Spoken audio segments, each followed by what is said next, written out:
right, you guys, we are here at the Tinley Convention Center for the Narbc Tinley Reptile Expo. Check it out. So, obviously we're here a little bit early. This is actually what the convention looks like when everybody comes in and they start setting up all their booths. So this right here, this is our booth. We haven't even set it up yet. This is basically all the stuff that we're gonna have out, all the product. Our animals are on their way. But as you can see, it's very quiet. There's little sounds here and there of people setting up their booth. But just like that, it can turn from this to this. I mean, look at this. Now, it's been 2 days. This is the second day of the Tinley show, and we've actually sold quite a lot of our stuff. Pretty much all of our enclosures are gone. Kind of did this transition a little late, but besides the point, let's go look at some reptiles.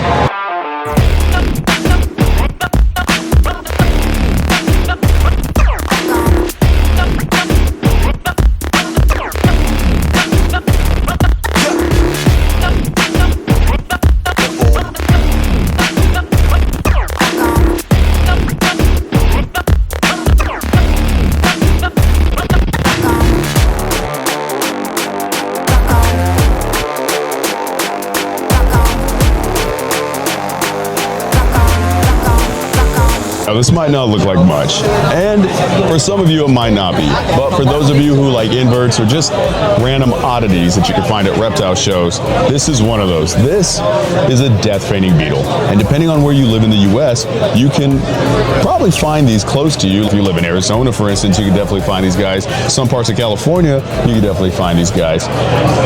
But for some of you, you might never see these. Now, a death feigning beetle is a rad little species of beetle, and I know it's hard to think, oh, it's a beetle. I see beetles all the time. True, but it's in the name, death feigning beetle.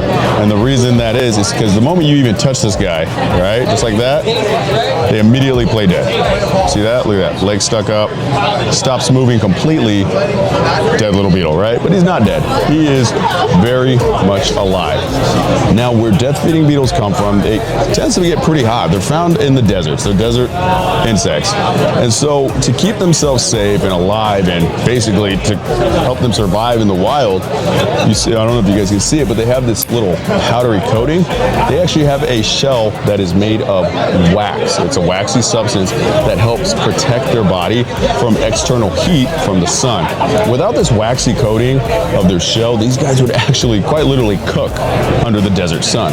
So that is what's really cool about these guys.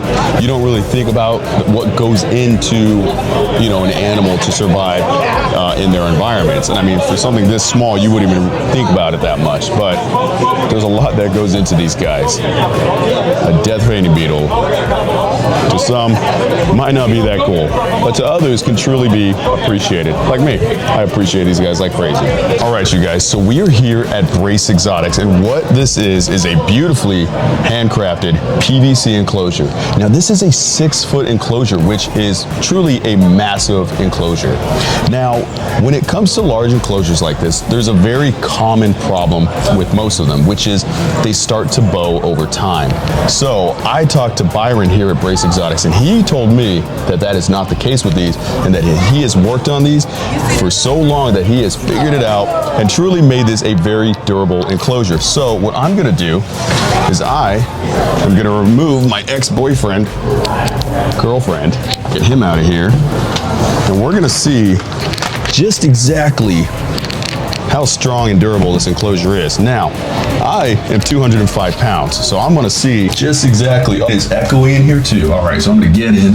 Would you buy me? I'd buy me. I'm not for sale, however, and there's lighting in here too. There's actually a really nice light strip in here. That's cool.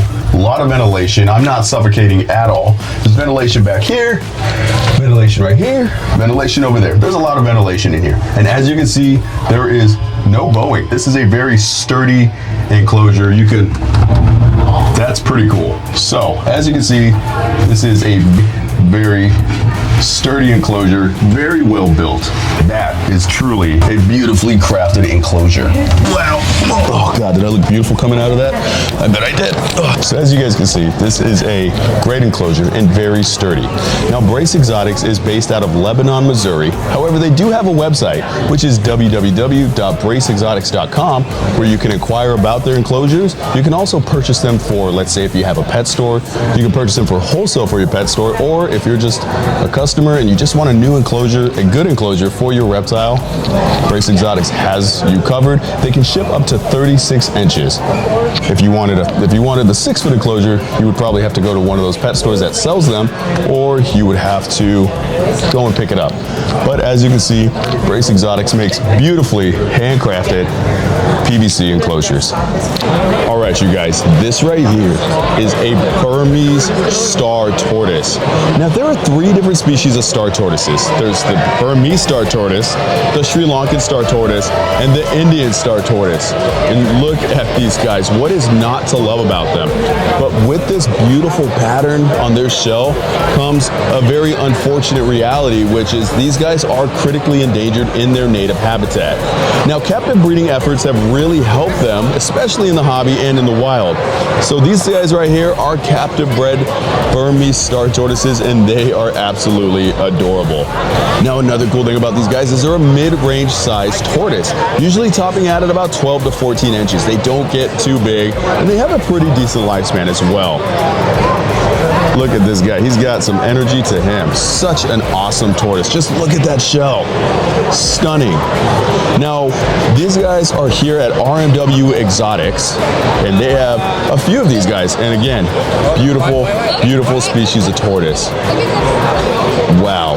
Now, one thing about tortoises is if you hold them for too long, they might poop on you and pee on you. So we're going to put this guy back, and we're going to go check out some other animals. Man, what an absolute stunner of a tortoise. So right now we are at Rogue Exotics, and this right here is a Sumatran short-tail python, and this guy is super rad. Now, these are very similar to blood pythons. However, they don't get anywhere near as large, usually topping out at about 4.5 to 4 feet. Now, I don't know about you guys, but in my experience, I personally don't have the best luck with blood pythons because they tend to be a little striky. But this guy is an absolute sweetheart, and I was actually talking to Rob here at Rogue Exotics, and he was telling me about how they really do work with their animals, and that's why this girl is honestly just very docile. She's been handled pretty often, so she is an absolute sweetheart and truly just the offspring of great parents and breeders. Now, another cool thing about these types of snakes is how they defecate in the wild. That's right, defecate. I know that sounds really weird, but let me explain. In the wild, these guys will defecate once every 2 to 3 months, sometimes even 4 months. They just get big and they hold it and then they just unload. Now, in captivity, they're not likely to do that, but they still can do it, where they won't go to the bathroom for about 3 months. However, for the most part, they usually do it about every couple weeks. Now, because of this trait, these guys have a very, very, very powerful strike if they do decide to strike. You have to think about it. If you're holding in all that feces for 3 to 4 months, that is a lot of weight within your stomach. That's a lot of weight in the body. These guys have to be very, very strong to launch their body with all that weight inside of them. So, in captivity, if this snake empties its bowels and it's not as heavy as it was, it still has all that strength to really throw a punch. Truly a super rad snake here at Rogue Exotics at Narbc Tinley.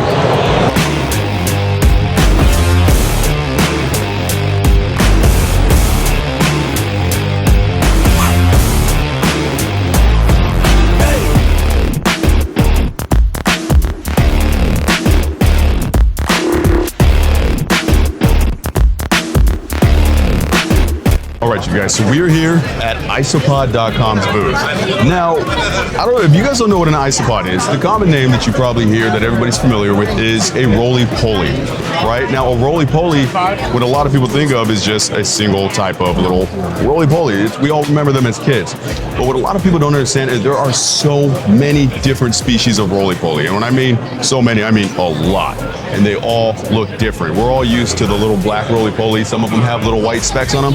But there are so many out there. Some even look like rubber duckies. And we'll get to that. Well, actually, we'll do it right now. See, this right here? This is a little knitted rubber ducky isopod. It's a Cubaris species, and it literally looks like a rubber duck. This is very similar to what they actually look like. Isopods are truly an amazing species of invertebrate that so many people are really starting to get to know more about. Honestly, I never actually realized how many different species there were up until maybe 5 years ago. I knew there were different isopods out there, but I didn't realize how crazy it really was. There are so many different kinds, and they all look different. Some can be found in caves, some can be found right near river systems, some can be found literally in only small areas. They truly are a gem in the hobby that a lot of people don't realize. A lot of people use isopods just as cleaner crews and not realizing that there are quite literally pet quality. They're so fun. Me personally, I have tons of different isopods back home in California where they're just fun. They're fun to collect, they're fun to watch breed. When you breed them, it's a really fun thing to watch. It's very satisfying because you feel like you really did something right, because a lot of these guys need specific conditions, specific care requirements that for them to truly thrive. Just look at these. These are all different species of isopods, and this isn't even scratching the surface. There are so many different types, and you can get a bunch of different ones at isopod.com right here, which is awesome. They have so many different types. Anything you can think of, and the ones that you can't even think of, they have them. Super cool. So this is a green anaconda, correct? This is a green anaconda, yes. Right. And so you said she's a small young female. Young female, yep. And how old would you say she is right now? I know exactly how old she is. She's 5 years. 5 years old? Yep. Wow. Okay. So wow, 5 years? Yep. She's already how big now? I don't know, 7, 8 feet. 8. Wow. And how big can these get? That is a great question. I've worked with anacondas for 63 years, and that's really the truth. I really am that old. The biggest anaconda that I've ever seen and actually measured was at the Sao Paulo Zoo many years ago. It was in very bad shape. It was one of these poor animals that some construction company had, unearthed and dragged it around. Right. But it was 28 feet 9 inches. Wow. Yeah, that's the biggest one I've ever seen. And I mean, there are and have been longer ones, provably longer ones. But what we're working on right now are the genes for giantism occur regularly. And as a matter of fact, so regularly that we can't call it a mutation at all. It actually runs through these guys. Right. And when you have animals that are coming around with that genetic pattern to them, and you can take her, and that's another thing. When we work our animals and work with our animals, we get them to the point where they no longer fear people. Right, I noticed that. I noticed that. I've seen you guys. Anacondas are not animals that you try to make tame.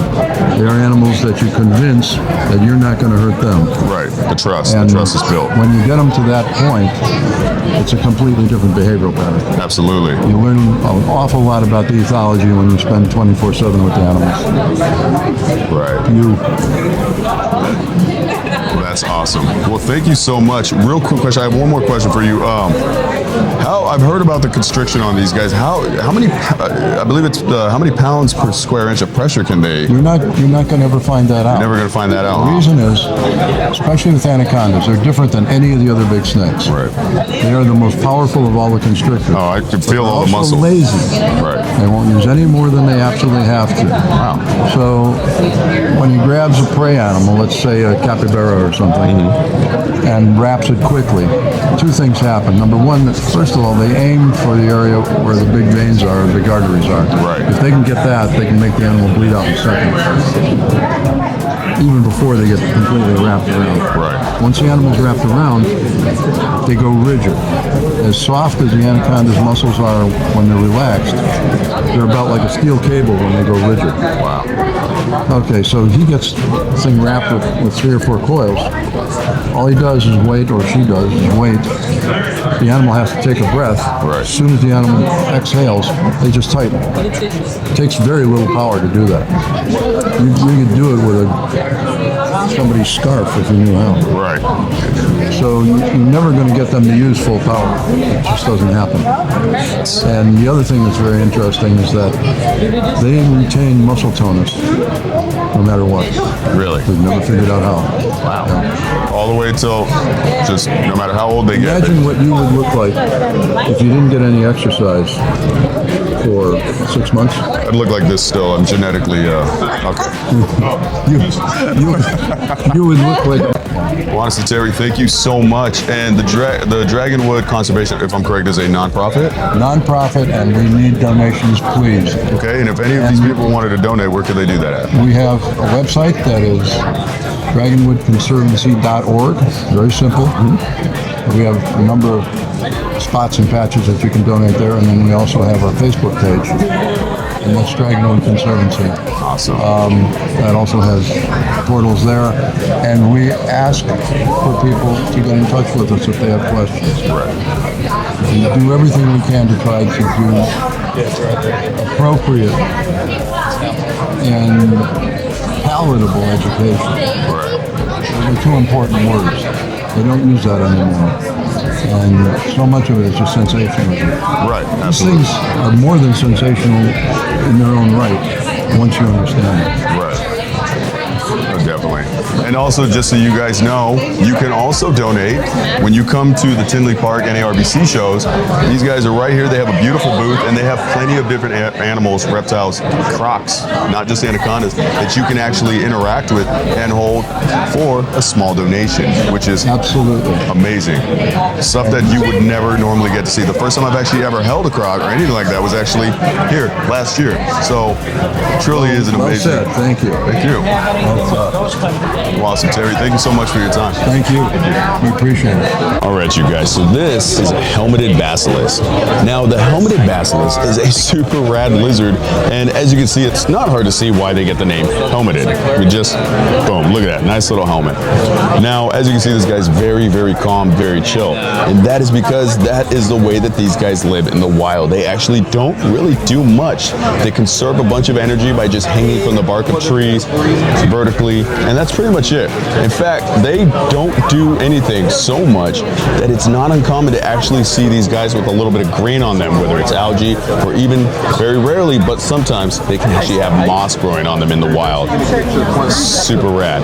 Now, opportunistic feeder, these guys take that to a whole nother level.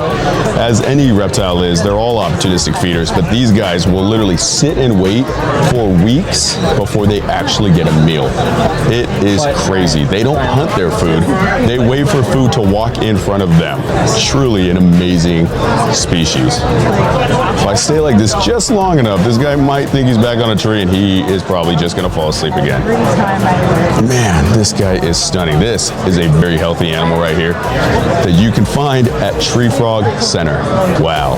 It's not a tree frog, but they have a bunch of other frogs as well. They have a bunch of cool stuff here. You guys should probably check it out.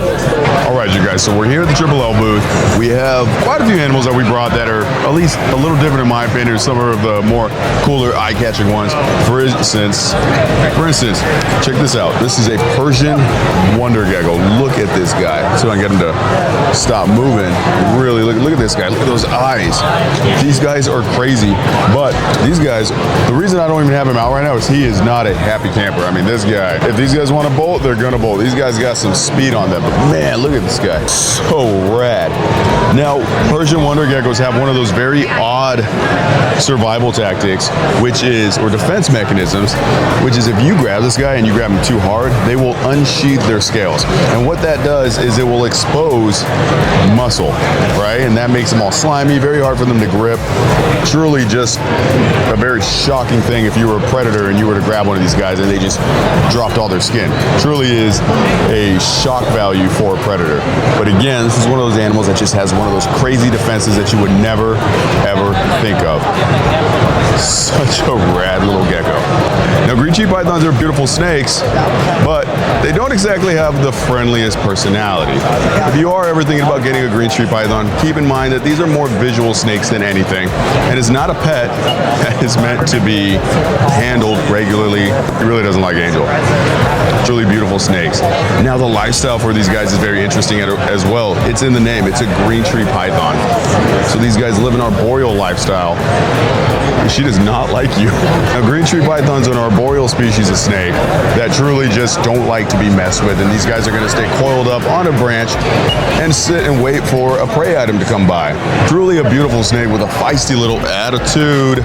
So that is something to keep in mind. If you are ever thinking about getting one of these, just understand that you will be having a visual pet. That is, oh man, speaking of visuals, we need to stop.